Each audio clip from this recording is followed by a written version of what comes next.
So this session is when correlation is causation. It'll be sort of a little bit statistical, but without the math, so don't worry about that. I'm Stan de Brouwer. I do analytics at sort of various different media companies. I think some of the last ones I've been at is The Guardian and Fusion. I also am trained as a statistician, so that's kind of my background. Yeah.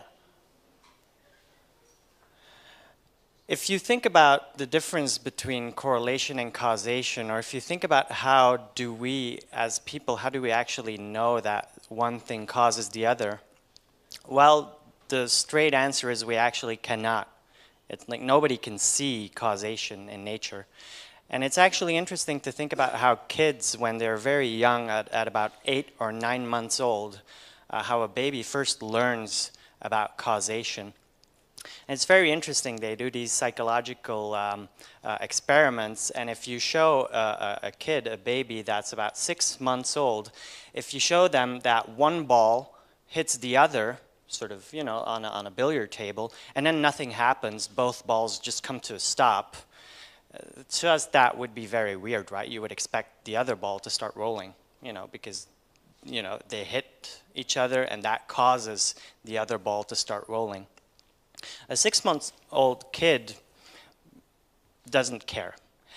But a kid that's about 9 months old, they will be really surprised, and they will sort of, you will see by their eyes and how they react that they can already see that there's something wrong, because time and time again, sort of through their short lives, they've already seen that if one thing hits the other.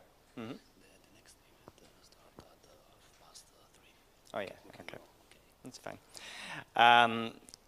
That if one thing touches the other thing will start moving. That's sort of a regularity that you've seen. It's one thing occurs and then the other thing occurs, and after a while you start thinking like, well, you know, it's pretty obvious that one thing is actually causing the other. But so this is the only way, the only possibility that we have to detect causality, regularities. So correlation is causation in a very real sense. Before we continue, I guess a quick practical message. Originally, I think on your notes, this was introduced as a workshop, but as you can see, we are not really in a room where you can do a workshop. You know, there's no really tables for group discussions and stuff like that. So unfortunately, it will be just me talking. And so the talk will take about 45 minutes, and then we'll have 15 minutes for questions. And then if you had anticipated this taking an hour and a half, that means you now have a half-an-hour coffee break. So that's nice. But to continue with the story, one illustration I really like is, some of you may have read the book Thinking Fast and Slow by Daniel Kahneman. He's a psychologist. He tells this story of how he used to teach at Princeton, but he used to live in New York. And so every weekend he would, with his wife, he would go from Princeton to New York to, you know, just to go home. And one time when he was driving back on a certain stretch of road, what he saw was a burning car by the side of the road. You know, nothing special, I guess. It's, you know, it happens every once in a while, unfortunately. All right, so he didn't think that much of it. But then the next week, at almost that same stretch of road, another car was burning.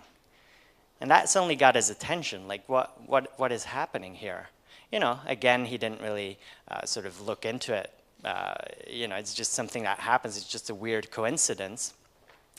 But now the interesting part of the story, what he mentioned was that for the next 2 or 3 years, whenever he would drive by that stretch of road, he would almost expect there subconsciously to be another burning car. There never was, of course, because it was just a fluke, just a statistical coincidence to see 2 burning cars one week, next week.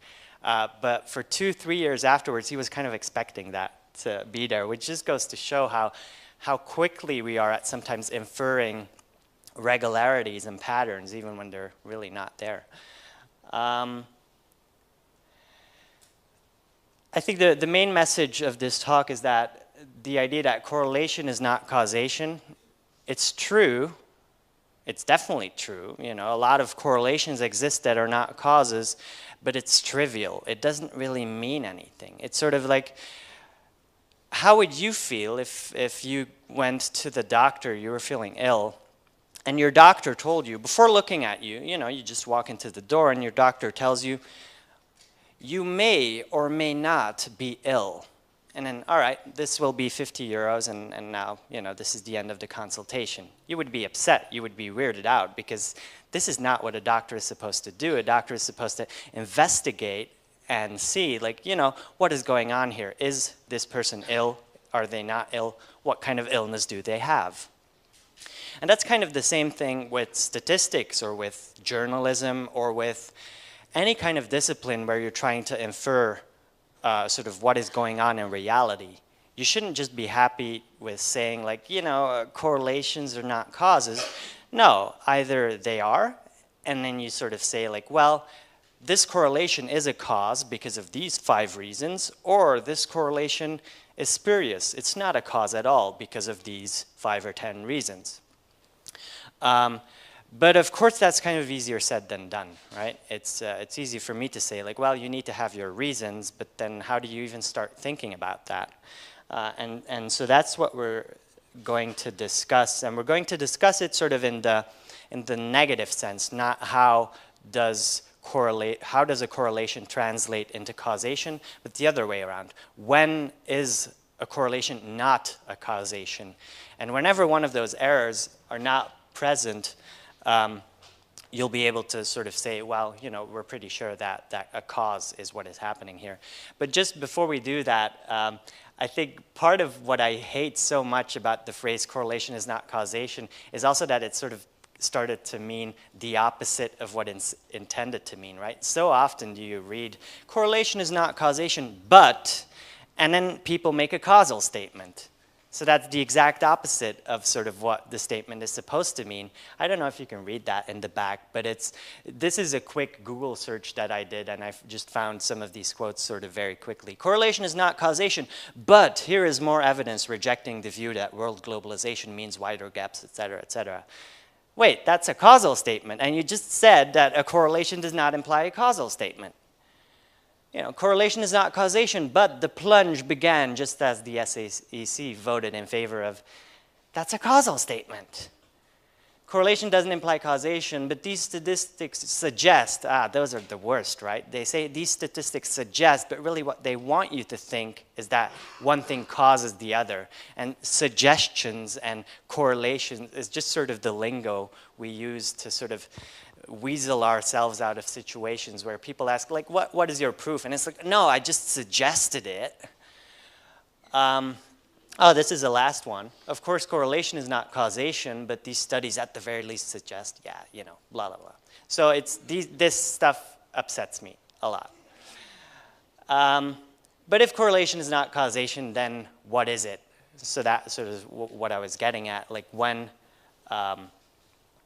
what is getting in between a correlation and a cause? What sort of, if you have a correlation, and so a correlation is when 2 things occur together consistently, when does that not imply a cause? And there's actually sort of 5 main types of sort of saboteurs, as it were, 5 types of error that can stand in between those things. First thing is random error. And that's just sort of something we've noticed, and it's sort of what we saw in the story by Kahneman. It's just sort of a random fluke. 2 things can happen together for a certain period of time, but you know, that might just be happenstance. It might just be a coincidence. And random error is one reason why a correlation might not be a cause. Confounding is another case. And it's when you think that one thing causes the other, but really there's a third thing that causes both what you think is the cause and the effect. We'll talk more about that later, of course.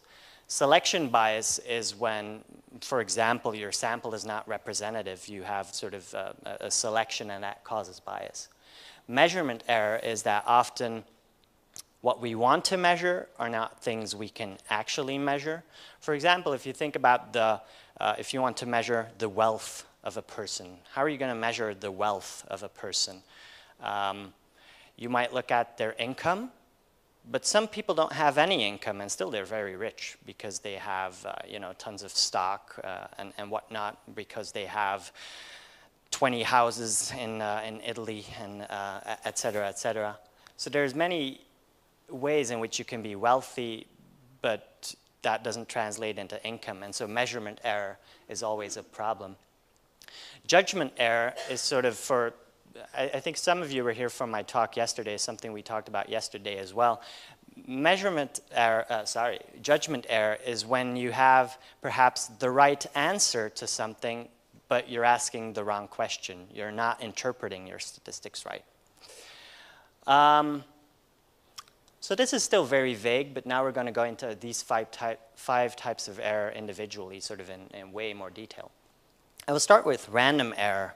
And random error is actually what gets most of the attention in all of these discussions about correlations and spurious correlations and how correlation is not causation. But actually, random error is the most boring of the 5 types of error, because random error is the kind of error that statistics was invented to get rid of. Statistics as a discipline exists to get rid of random error, or to be able to deal with it in any case. So you've probably seen sort of charts like these. This is tylervegan.com. If you're following me on Twitter, I put a link on it to this website. They have all of these kinds of correlations. So the number of people who drowned by falling into a pool correlates with the amount of films that Nicolas Cage appeared in. A correlation of 66%, that's pretty good, right?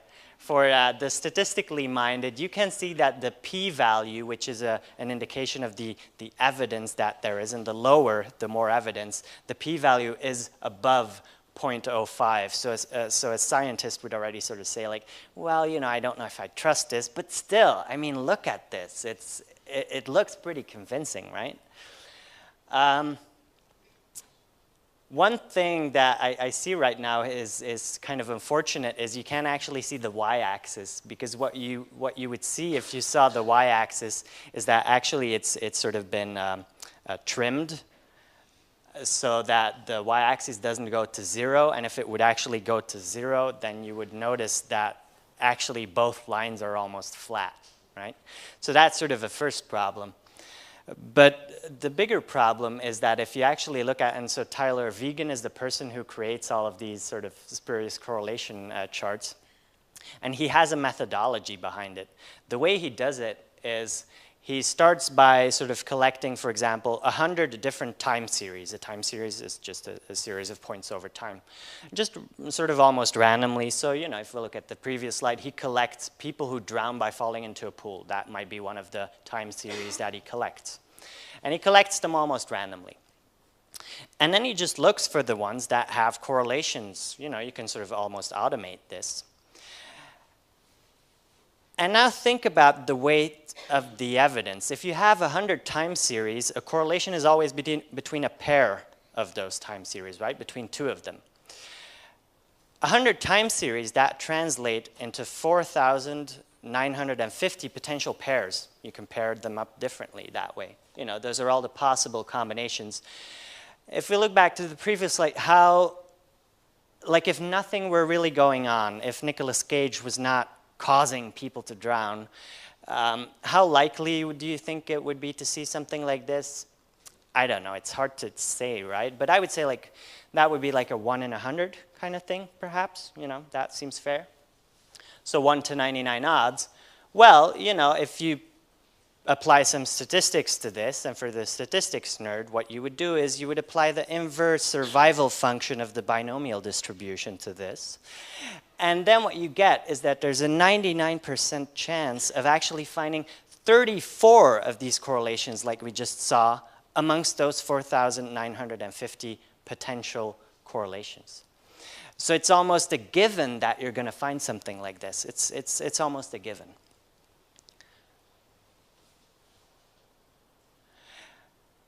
Just a brief, and so because of this, random error is generally, statisticians think random error is boring because we know how to deal with it because if you know that there's a 99% chance of finding at least 34 of these correlations, then you suddenly realize that the weight of the evidence in favor of Nicolas Cage being a mind control person who can cause people to drown is not very likely, right?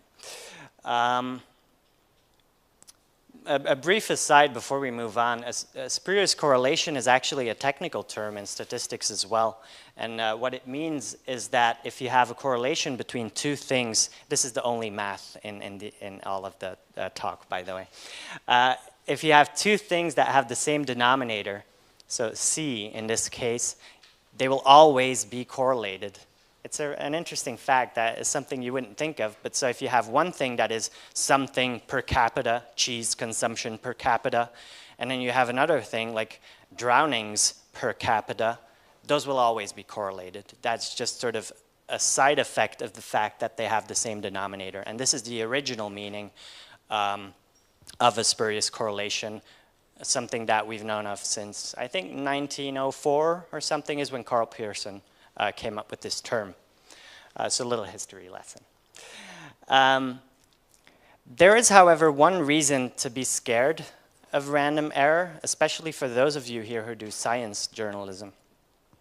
Because one thing that we've noticed in the past 20, 30 years is that to get something published in a scientific journal, what you need is evidence. You need evidence in favor of whatever it is you think you found. And so if you haven't found evidence of a certain type of scientific phenomenon or whatnot, then you're not going to publish it. You're just going to put your result in a file drawer. So you did an experiment, you compared two groups against each other. One group, you shouted at them, and the other group, you just talked at them. And then you want to know, is one group at the end more upset than the other? And maybe they're not. Maybe they're like, why is this weird person shouting at me? I don't really care. And so you don't find any significant difference between those two groups. Are you going to publish that in a scientific journal? Well, no, most journals won't even accept that because it's no result at all. But so you're just not going to put in the effort. But what that leads to is there are so many scientists these days, and they all kind of investigate similar things. Sometimes they investigate exactly the same thing. So you might have, for example, 10, 20, 30 different teams investigating the effect of the same drug or of the same anything really on a certain type of cancer. All right. But if we think back to random error, and random error can sometimes cause flukes, right? It can sometimes cause things to look as if one is causing the other, even if they have nothing to do with each other whatsoever. And so if you have these 20 teams, the first team might fail. The second team might fail to find something. The third team might fail to find something. But maybe, the 20th or the 30th team might say like, oh, we have found that Nutella chocolate is a cure of cancer, just because of random error. And so the scientific file drawer is a big problem. It's some of my favorite sort of scientific studies that are caused by this file drawer problem. Three of my favorites. The first is extrasensory perception. This got published in one of the most prestigious psychological journals that exist. Extrasensory perception, so Daryl Bem found out that people can actually, sort of read each other's minds. Of course, before him, probably 20, 30, 40, 100 scientists tried to find extrasensory perception and didn't. But if you have a small enough sample and you keep trying, you will just find something. The second is Amy Cuddy, who came up with research into a power pose. I have to be honest, I don't even really know what power pose means, but I've been told it's something like, before you go into a meeting and you want to sort of come across as strong and sort of confident, and you will sort of, I don't know, maybe do something like this, like you would be like, oh, I can do it, I can do it. And then you enter the meeting, and her research showed that how you're perceived in that meeting, if you did sort of that little dance, that you're suddenly perceived as being way more authoritative. It's not actually true. They've tried to repeat this, the experiments that she did afterwards. They could never find any kind of similar effect. Third one is, and this is the weirdest one, and so all of this research has been published in sort of respectable scientific journals, right? Travis Carter, the mind-altering effects of the American flag. What they did is they showed one group an image of an American flag, and then they asked them some questions about their political preferences, but also like, should we allow more immigration, less immigration? And in the second group, they didn't show the American flag. And they showed that it had, and so Travis Carter showed that this had a significant effect on people's political preferences, just showing them, of course, the political preferences of Americans, right? That this had a significant effect on how they would answer those questions afterward. But not only that, 6 months later, they got the same people to come back to his research lab, and then they asked them those political questions again. And according to Travis, the effect persisted. So you show someone the American flag, and 6 months later, they will be more Republican in their political preferences. This got published in a very prestigious political science journal. Of course, nobody has ever been able to replicate this study afterwards, and believe me, people have tried. This is known as priming research, and a lot of those priming studies have failed to replicate. And by failed to replicate, I mean people have tried to do them again. They just could not get the same effect. This is all just random error. It's statistical flukes. And the file drawer problem causes it because you don't see all of the failed attempts. And so this evidence looks way more convincing than it really is. The kind of questions you could ask, and this is both of your own research, you know, if you're a journalist and you do research, you're a data journalist or a regular journalist or any kind of journalist, you might want to ask these questions of your own work, but you can also definitely ask these questions of scientific research if you're a science journalist or you report on science. First is, we didn't really talk about this, but what is the margin of error? Because the margin of error is, as a tool, is meant to sort of say, like, you know, what if things were a little bit different? How would this affect the result? And so could it have been a statistical fluke? So always ask for the margin of error. Often people will talk about significant effect, about statistically significant effects. But how big are those effects? Because if something is statistically significant, that doesn't mean it's going to be practically significant. So that's always an interesting question to ask. Is the study very small or very large? If it's very small, there will be more random error.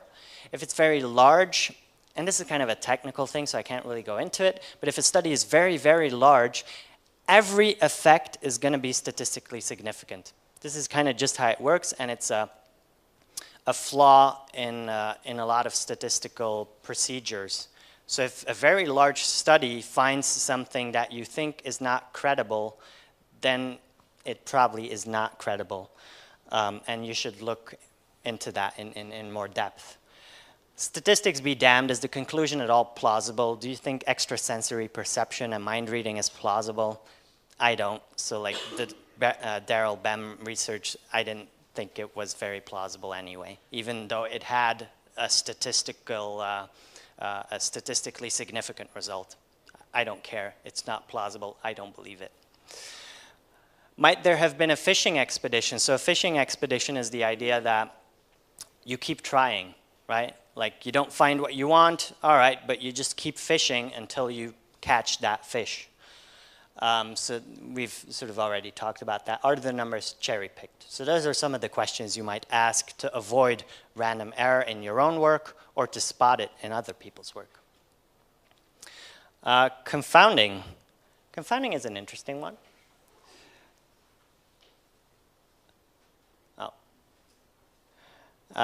One interesting case is admissions bias at Berkeley.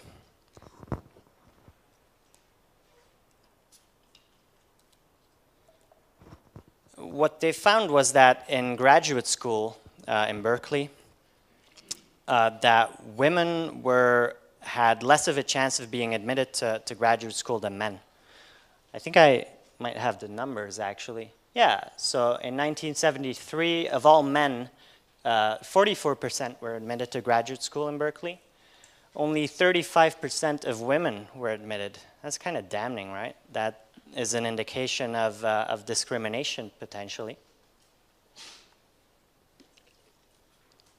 But there's confounding at play. It'd be interesting, so I know it might be a little bit too small for the people in the back, but for those of you who can read it, it'd be interesting to take half a minute to look at this more detailed table and see if you can see anything that looks weird to you.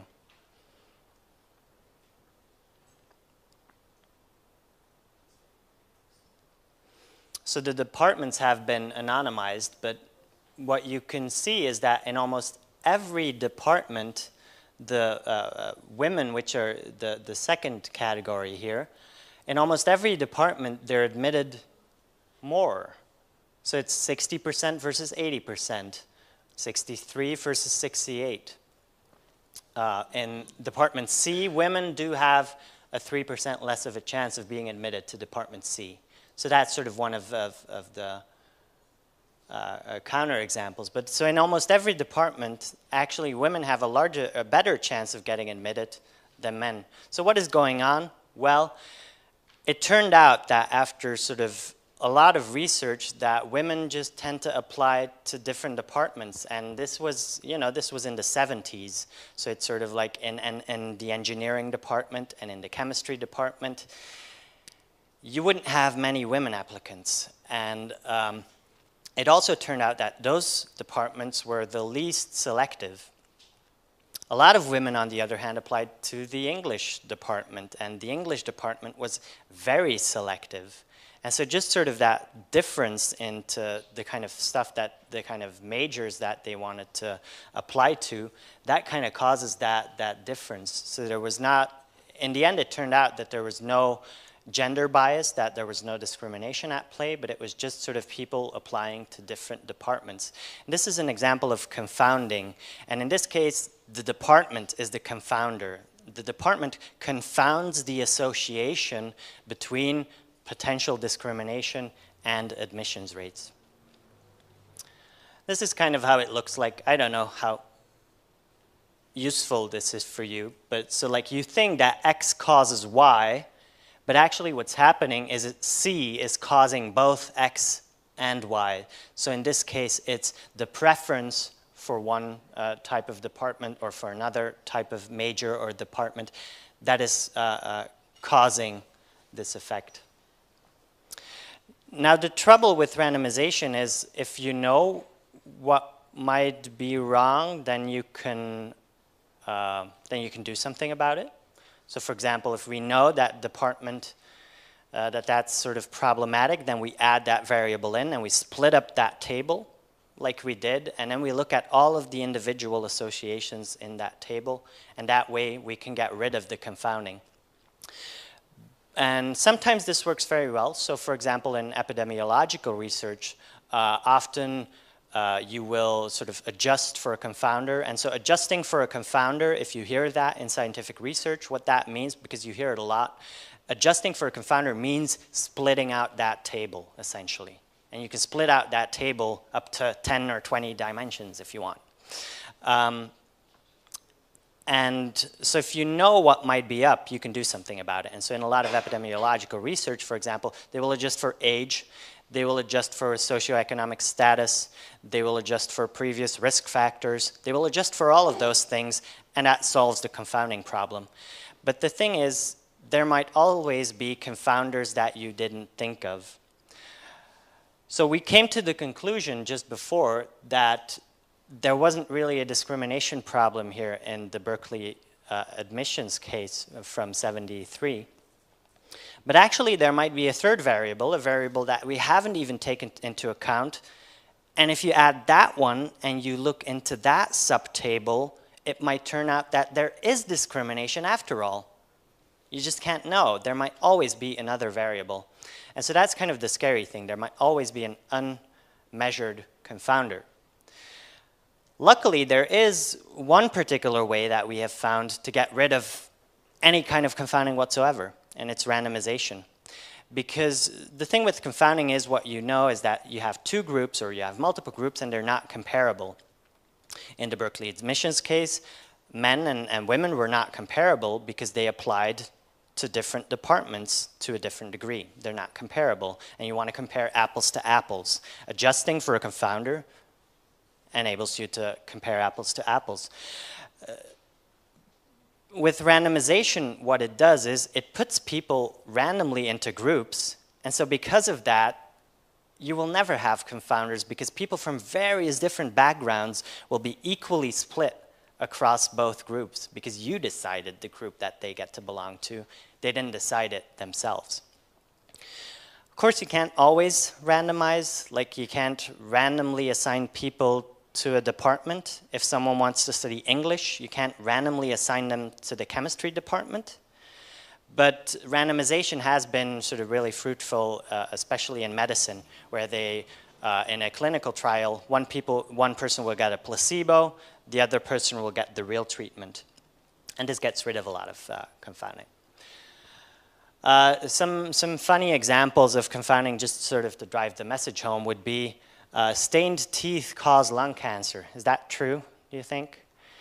No, it's not true, but what happens if you smoke, your teeth are likely to stain a little bit, and if you smoke, you're also more likely to get lung cancer. So stained teeth is a confounder in this case. There's no risk in being a firefighter. What I mean by that is that firefighters are usually sort of physically very fit people.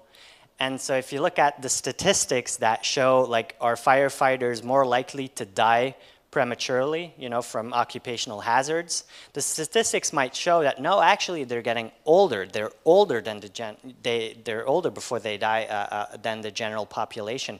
What is happening? Well, firefighters are just in general more physically fit, and so they live longer, which kind of counteracts the fact that they have a dangerous occupation. Another example of a confounder. Poor people are stupid is the kind of thing that some people would say, but of course you know that the confounder here is that they come from a socioeconomic background that makes it harder for them to succeed. So it's that socioeconomic situation that is causing them to perform more poorly on things like standardized tests. And it has nothing to do with sort of intrinsic characteristics of poor people, of course. Questions you might want to ask of either your own research as a journalist or of scientific research: are there alternative explanations? If someone says, does X cause Y, might there be something else going on? And this is just sort of try to be original. Try to come up with as many possible alternative explanations as you can. Can you think of a common cause of the treatment and the outcome? Something that might explain why one caused the other rather than sort of the treatment causing the outcome. When comparing two groups of people according to one criterion, are those groups equal on all other counts? So are we comparing apples to apples? What about age, wealth, and time? Because those are almost always confounders, right? Was the study observational, so did we just look at some existing data, or was it actually an experiment where people were randomly assigned to one group, which avoids confounding? Selection bias is the third main type of error. And it can be a strange one. It can lead to sort of all sorts of weird effects. Usually it's what people think of when we think of non-representative samples. So for example, what might happen if you have a medical expert and you go to a medical expert, why would you go to a medical expert? Well, maybe you've passed by your general practitioner, your doctor. You asked for something to help against whatever is ailing you. And then if that doesn't help, if the medicine, if the drug that was prescribed to you, if that doesn't help, then you might visit an expert. Because of that, a lot of medical experts believe that general practitioners are idiots because they can never seem to cure anyone, because every individual person who comes to the expert because the doctor couldn't sort of figure out a solution. So either the drugs that the doctor subscribes are bad, or the GPs themselves are bad. This is known as clinician's bias, and it's an example of selection bias. The experts only see the bad cases. They don't see all of the cases where the doctor did a very good job at fixing people's problems. This is kind of what it looks like sort of causally. The double circle means that you're controlling on Z. Again, you probably have to be a statistician to understand how that works. One very important thing to think about is that randomization avoids confounding. That's what we've seen. That's why clinical trials are so interesting. But representative sampling avoids selection bias. And so those are two very different things. And something you see, for example, again in psychology. I use a lot of examples from psychology. I know, they try their best, but they make so many stupid mistakes sometimes. Is that one phenomenon is known as weird studies. And weird stands for, let me think, Western, educated, industrialized, rich, and democratic. And so it's the idea that a lot of psychological studies are actually randomized. They're experiments, so they avoid all possible confoundings. But by doing all of the research, by these psychologists, they do most of their research on undergraduates, because those are the easiest study subjects to get. They just ask their students, like, hey, you have to participate in my experiment. And so 90% of what we know of modern psychology is actually not the psychology of men or the psychology of people. It's the psychology of mostly American undergraduates. And so that's a big example of selection bias, which is present even though they randomize. The selection bias leads to all sorts of really weird phenomena. One in particular that is sort of a real sort of brain twister, even for me, is a piece of research came out a couple of years ago, and it showed that if your parents are more supportive of you, if they give you all the money you need to go to college, then you're more likely to have bad grades. Huh, that's weird. Why would supportive parents lead to worse grades? Now, the researchers came up with this really convoluted story, like, well, if your parents support you in everything, then you probably don't have as much of a go-getter attitude. It's like everything is being handed to you on a plate, so like you don't study well because you're like, my parents will just help me with any sort of, they'll help me get a job, whatever. Actually, none of this is true. What ended up happening, and the reason why this research has then later been invalidated, is that, think about it, how did they measure this? They went to a university, and at that university, they investigated, like, all right, do parents support their kid who is a student here? And how does that affect their grade point average? How does that affect their scores? What you might imagine might happen is, what would cause you to drop out of school? I can think of two main reasons. You would drop out of school because your grades are really bad, or you might drop out of school because you just don't have the money to afford it. And what if you don't have the money to afford it, really, or barely have the money to afford it, and your grades are bad? Well, then you're definitely going to drop out. It's like, I'm not going to be able to finish this, I don't have the money, and my grades suck, so I should quit. The result is that if you have parents who support you in college, you will sort of stick it out. You will say like, well, my grades are bad, but you know, I'm gonna try just a little bit longer. I'm gonna hold on. If you don't have that money and your grades are bad, you're gonna drop out. If you then measure only the people who are still at the university, what you are measuring is a lot of rich, mediocre students, because they haven't dropped out yet, but you won't measure all of the mediocre, poor students, because they'll have dropped out. And so they're invisible to the research. And the result is that, as as this piece of research found, is that if you have more money, then your grades are likely to be lower. But this is just because all of the sort of poorer people who had bad grades are invisible. They aren't counted.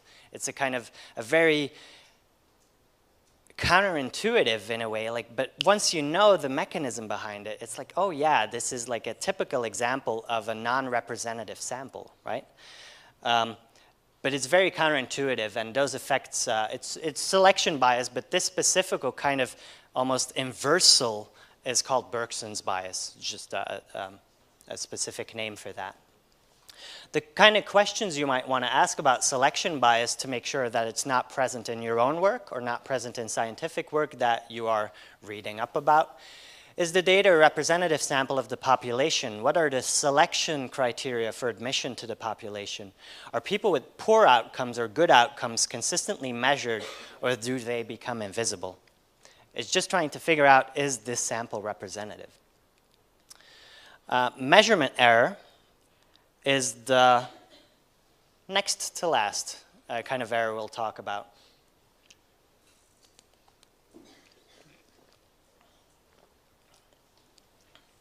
You might think, like, why even mention measurement error? Because from a statistical point of view, measurement error, and this is just a technical detail, it always reduces down to confounding or selection bias. It either causes confounding or selection bias. So why treat it separately here? And we know that everything is imperfectly measured, so why, is this useful to put so much attention into? Well, actually, yeah, because this is the cause of so many medical misunderstandings in the past 20 or 30 years. Yeah, you're probably familiar with this kind of research, right? Like, you should drink a glass of wine a day and this will be good for you. I think most people, right, have heard this, or maybe their doctors have even told them, or maybe you've even written a story about this. It's not true. What happens is that this is actually, yeah, this is an interesting one. You should kind of think about this for yourself for a little bit. What would, so what they find is, what the research reports is, if you drink that one glass of wine a day, you are going to be in better health, and especially heart health, I think. It's about cardiac health. You're going to be in better health than people who drink no alcohol at all. Who drinks no alcohol at all? Why would you not drink any alcohol? Why? I mean, there's many reasons, but can you think of some? Yeah, go ahead. You used to be an alcoholic? Yeah, for example, you used to be an alcoholic, so now you abstain from alcohol. Think of any other reasons? Exactly, and your doctor tells you, like, you have a health problem, and if you're going to drink alcohol with this, it's just going to get worse. You have medication, and if you use it together with alcohol, the medication won't work. So people who drink no alcohol are generally very unhealthy people, not because they don't drink any alcohol, but just because, because of various health reasons.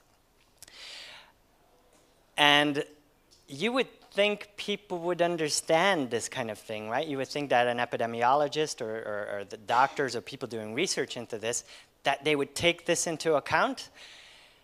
Well, actually, they did a meta-analysis of 30, 40 different research papers that investigate this phenomenon, the healing effects of moderate alcohol consumption, and they found that the large majority of them did not take this into account, did not take into account that people who don't drink any alcohol usually don't do it or in many cases don't do it out of choice, but do it because they have other existing conditions. Once you take that into account, actually the effect of moderate alcohol consumption on your health practically disappears.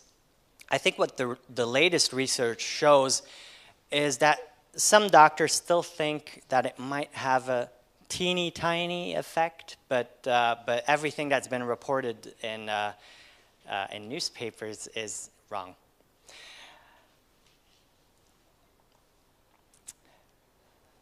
And so the interesting thing about this, it's measurement error, right? Like you can measure, you can know of all of your confounders. You can know of anything that might cause selection bias, but if you don't properly measure something, if you don't properly measure things, then your conclusions could still be wrong. Regression to the mean is another kind of measurement error.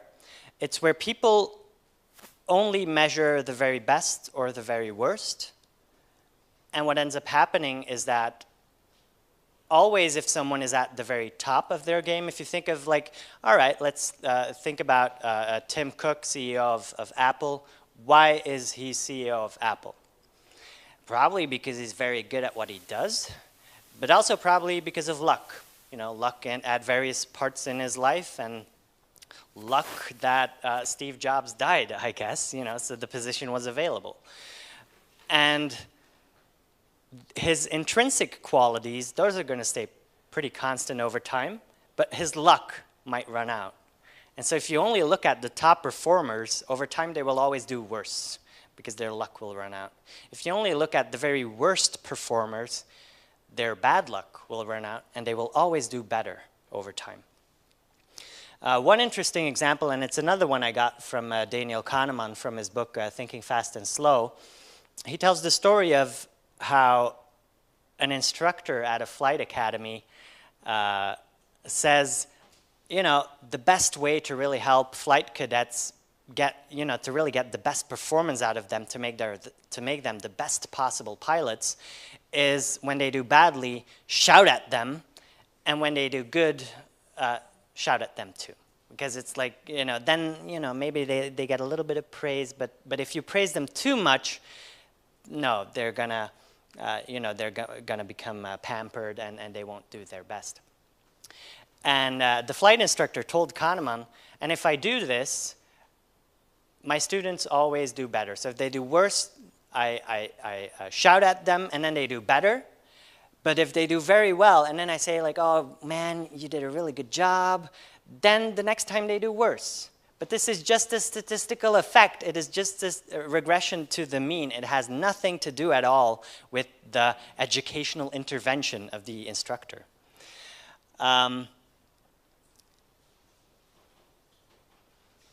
This is especially a problem, I think, in business reporting, but also in sort of, well, business administration in general. It's like you will have these books that, for example, they look at the top 5 companies in a certain industry, and then they will follow those companies, and they will come up with all sorts of conclusions about what makes these 5 companies great. And then later it turns out that those companies all go bankrupt. That sort of thing happens embarrassingly often for professors who study businesses. And it's because they only studied the top or only studied the bottom. What can we do about measurement error, or how can we spot it? Well, some questions we might ask of our own research or other research is, how is everything measured?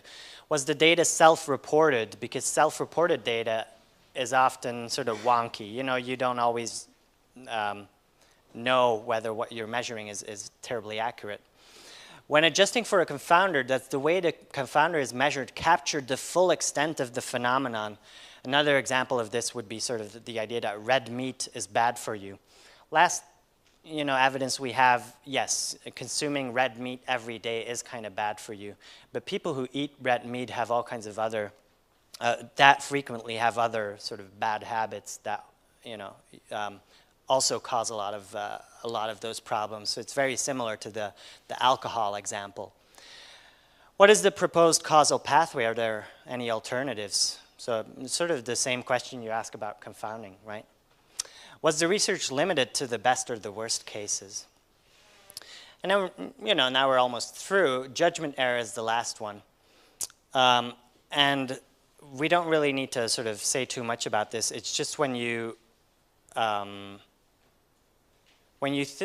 answer a question correctly, but the question you answer is not the right question. And so, for example, if you look at immigration and crime, something that you see in the crime stats again and again and again, and this is irrefutable, is that actually, yeah, migrants do, as a rule, commit more crimes, unfortunately.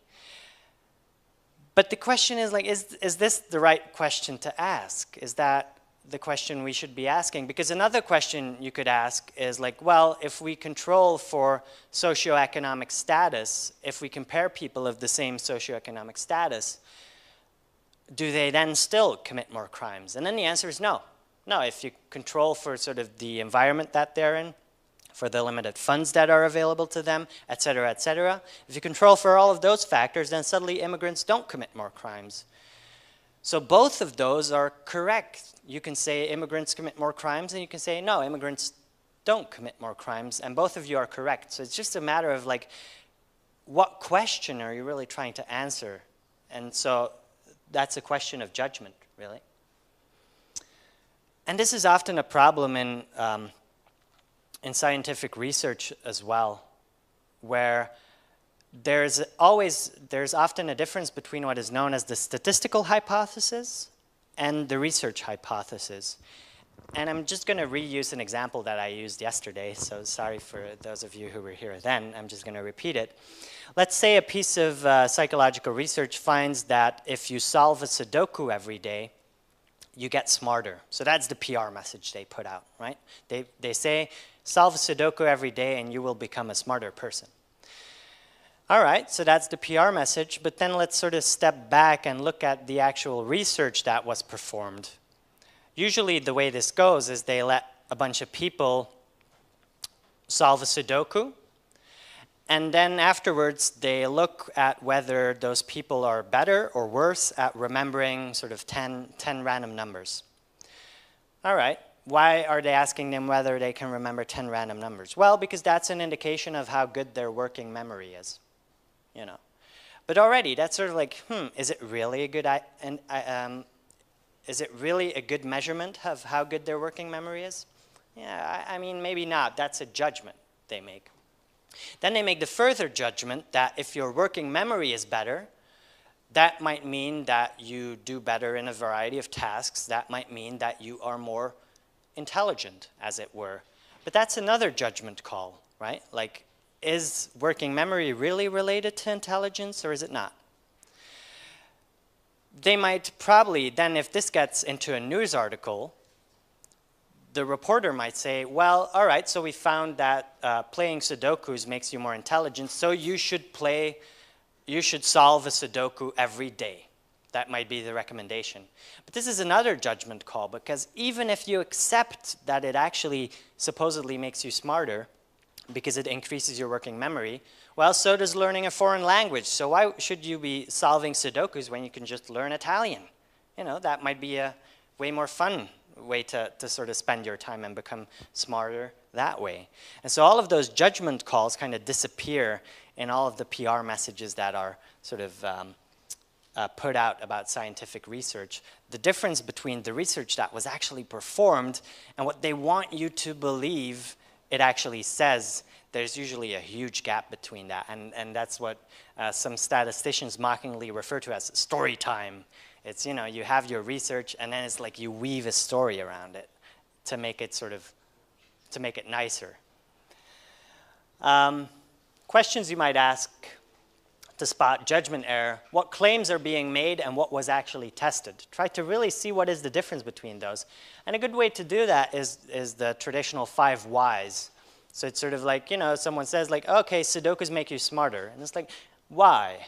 Well, because we found that, it increases your working memory, and working memory is related to intelligence. Why is it related to intelligence?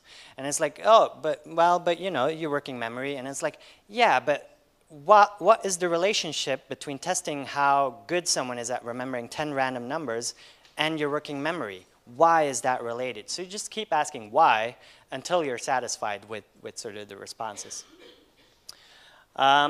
If we expect long-term effects, would the data be able to show those? Didn't really talk about that, but I guess we're kind of running out of time. To recap, you have 5 types of error, 5 types of error that stand in between a correlation and a cause, that might make a correlation not a cause. First is random error, just statistical flukes.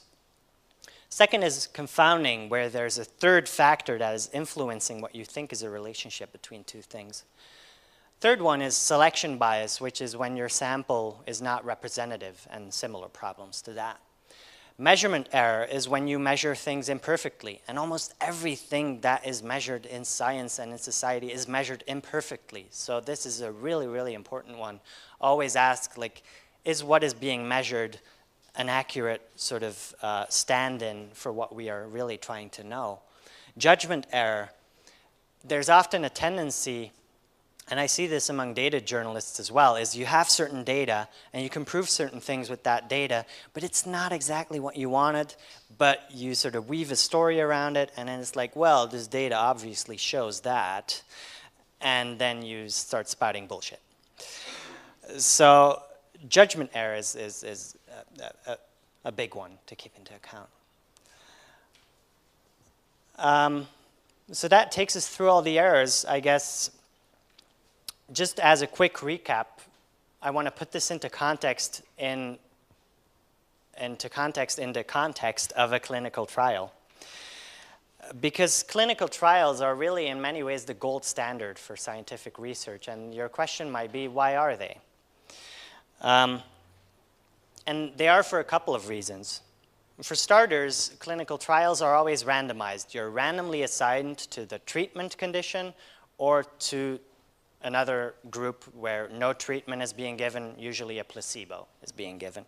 So they're randomized, and that helps against confounding. Another thing is that clinical trials usually have a protocol. It is decided beforehand what kind of statistical tests they will do, exactly what they will test, so that protects against fishing expeditions.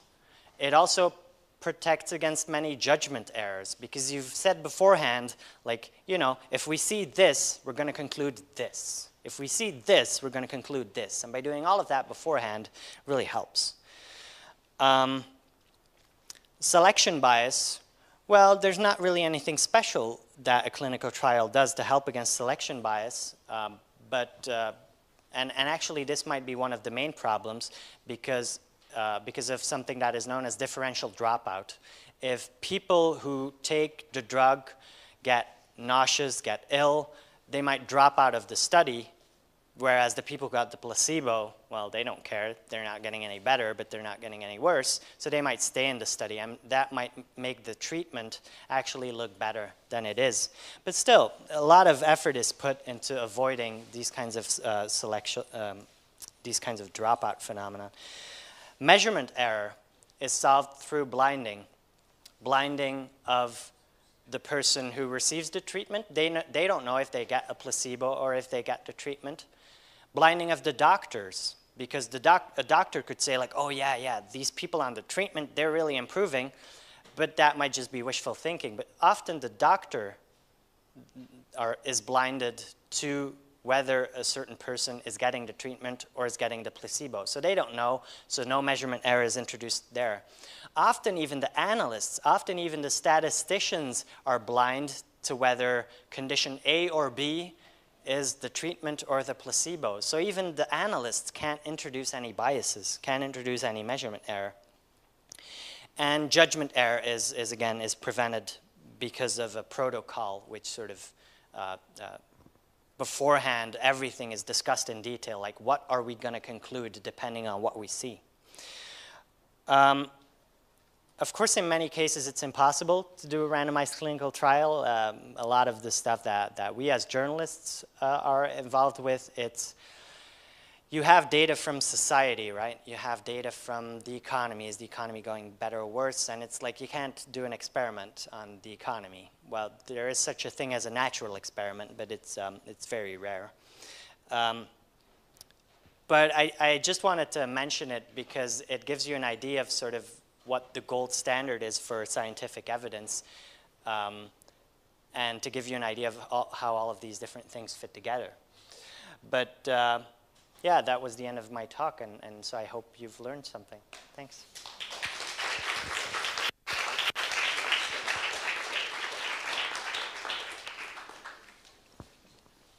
Are there any questions?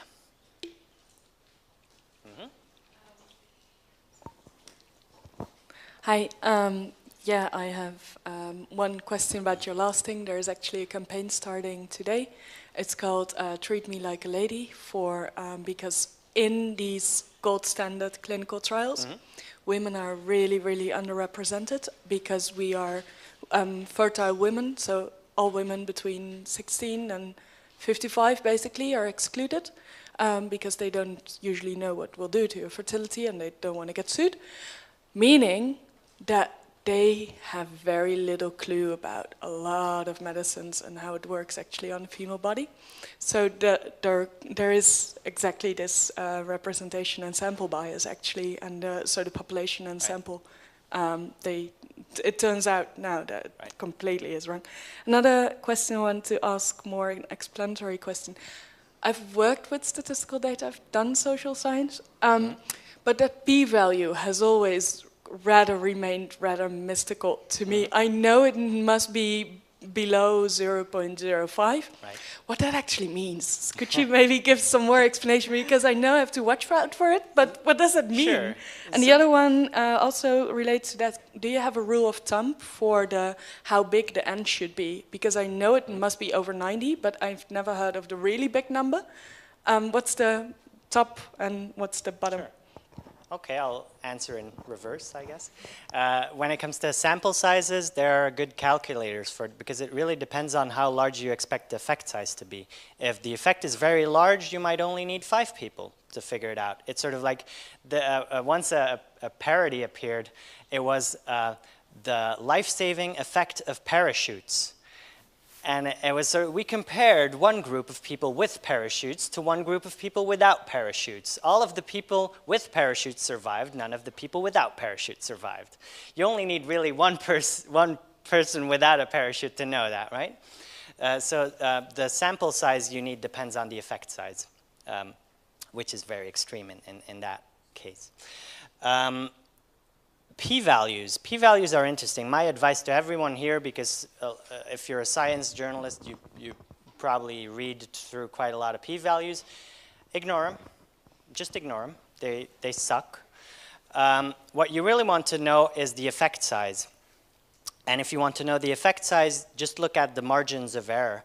Because actually, a p-value and a margin of error around an effect size, so you could say like, all right, we tested a medicine against a headache, and we found that it reduced the severity of the headache between 10 and 30% on average, for example. Because that's your sort of margin of error, that's your confidence interval, which is what it's called. This is actually strictly superior to a p-value, because you can infer your p-value from it. If your decision rule is that your p-value needs to be below 0.05%, that would be equivalent to a confidence interval. In that case, that would go over 0. So if, for example, if the result of that drug against a headache would be that the effect of the drug is between minus 5%, so your headache would actually be getting more severe, to 30%, it overlaps with 0. And because of that, it would be a statistically non-significant effect. So you can get all the information you want out of your confidence intervals, and there's never any reason to look at a p-value. That said, for those of you who are interested in p-values, the actual, like what bothers me about them so much is that they are almost begging to be misinterpreted. A p-value is, the definition of it is, what if nothing were going on? What if sort of you have, say, you know, let's continue with the example of the drug against headaches. What if the drug absolutely does not help against headaches? We assume this, right? This is our starting position. How often would we then see the results that we saw in our research. Because, you know, even though the drug might not help, 5 people or 10 people might still report like, oh yeah, this drug, for me, it worked wonders. And this might happen just due to chance, right? And so what a p-value is consider that everything is due to chance. What is the probability of seeing the results that we saw, or more extreme results, like even better results, due to chance? And so the lower it is, the better, of course, because if nothing is going on, and your your chances of seeing those kinds of results solely due to chance are very low, if the chances of that being due to chance are very low, then of course the chances of it being due to the actual treatment are very high, you know, by complement. So this is why a p-value has to be low. But the problem with this is that a p-value answers the wrong question. You don't want to know whether, given that the treatment does not work, how likely are we to see this? No, you want to know like how probable is it that the treatment actually worked? But this is a different question. And this sort of gets into sort of Bayesian statistics, which we can't really go into here into now. But so just look at confidence intervals, I guess. And then as to your first point of women being excluded out of many randomized clinical trials, yeah, absolutely, that's a big problem. I agree. Any other questions? Nope. All right, then thank you for your time.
I think the main message of this talk is that the idea that correlation is not causation, it's true. It's definitely true. You know, a lot of correlations exist that are not causes, but it's trivial. It doesn't really mean anything. It's sort of like, how would you feel if you went to the doctor, you were feeling ill, and your doctor told you, before looking at you, you know, you just walk into the door and your doctor tells you, you may or may not be ill. And then, all right, this will be 50 euros, and now, you know, this is the end of the consultation. You would be upset. You would be weirded out, because this is not what a doctor is supposed to do. A doctor is supposed to investigate and see, like, you know, what is going on here? Is this person ill? Are they not ill? What kind of illness do they have? And that's kind of the same thing with statistics, or with journalism, or with any kind of discipline where you're trying to infer sort of what is going on in reality. You shouldn't just be happy with saying, like, you know, correlations are not causes. No, either they are, and then you sort of say, like, well, this correlation is a cause because of these 5 reasons, or this correlation is spurious. It's not a cause at all because of these 5 or 10 reasons. But of course, that's kind of easier said than done, right? It's easy for me to say, like, well, you need to have your reasons, but then how do you even start thinking about that? And so that's what we're going to discuss, and we're going to discuss it sort of in the negative sense, not how does a correlation translate into causation, but the other way around. When is a correlation not a causation? And whenever one of those errors are not present, you'll be able to sort of say, well, you know, we're pretty sure that a cause is what is happening here. But just before we do that, I think part of what I hate so much about the phrase correlation is not causation is also that it sort of started to mean the opposite of what it's intended to mean, right? So often do you read, correlation is not causation, but, and then people make a causal statement. So that's the exact opposite of sort of what the statement is supposed to mean. I don't know if you can read that in the back, but this is a quick Google search that I did, and I've just found some of these quotes sort of very quickly. Correlation is not causation, but here is more evidence rejecting the view that world globalization means wider gaps, et cetera, et cetera. Wait, that's a causal statement, and you just said that a correlation does not imply a causal statement. You know, correlation is not causation, but the plunge began just as the SEC voted in favor of. That's a causal statement. Correlation doesn't imply causation, but these statistics suggest, those are the worst, right? They say these statistics suggest, but really what they want you to think is that one thing causes the other. And suggestions and correlations is just sort of the lingo we use to sort of weasel ourselves out of situations where people ask, like, what is your proof? And so this session is when correlation is causation. It'll be sort of a little bit statistical, but without the math, so don't worry about that. I'm Stan de Brouwer. I do analytics at sort of various different media companies. I think some of the last ones I've been at is The Guardian and Fusion. I also am trained as a statistician, so that's kind of my background. Yeah. If you think about the difference between correlation and causation, or if you think about how do we, as people, how do we actually know that one thing causes the other? Well, the straight answer is we actually cannot. It's like nobody can see causation in nature.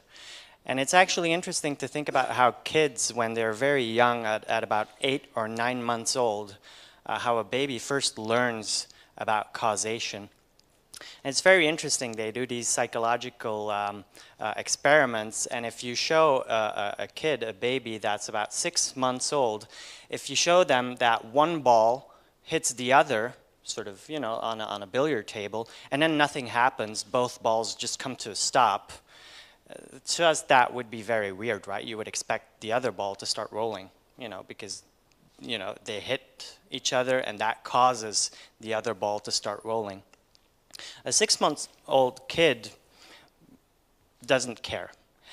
But a kid that's about 9 months old, they will be really surprised, and they will sort of, you will see by their eyes and how they react that they can already see that there's something wrong, because time and time again, sort of through their short lives, they've already seen that if one thing hits the other. Mm-hmm. Oh yeah, okay, that's fine. That if one thing touches the other thing will start moving. That's sort of a regularity that you've seen. It's one thing occurs, and then the other thing occurs, and after a while you start thinking like, well, you know, it's pretty obvious that one thing is actually causing the other.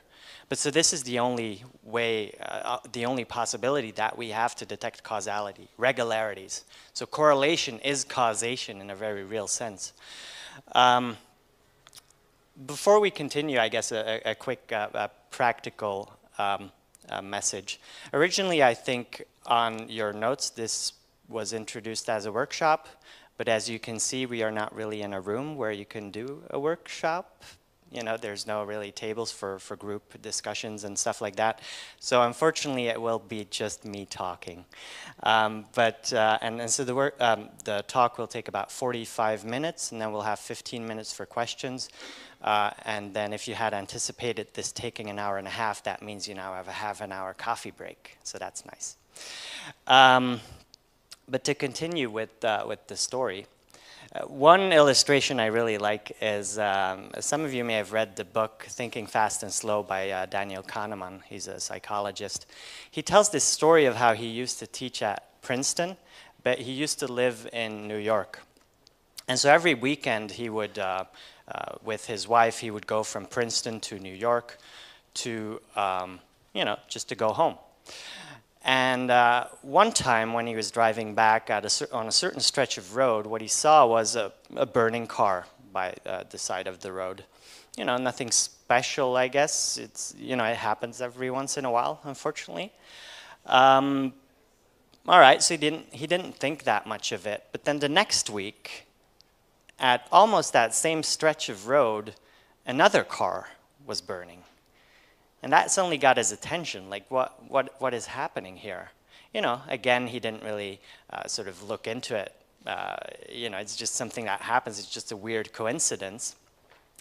But now the interesting part of the story, what he mentioned was that for the next 2 or 3 years, whenever he would drive by that stretch of road, he would almost expect there subconsciously to be another burning car. There never was, of course, because it was just a fluke, just a statistical coincidence to see 2 burning cars one week, next week. But for 2-3 years afterwards, he was kind of expecting that to be there, which just goes to show how quickly we are at sometimes inferring regularities and patterns, even when they're really not there.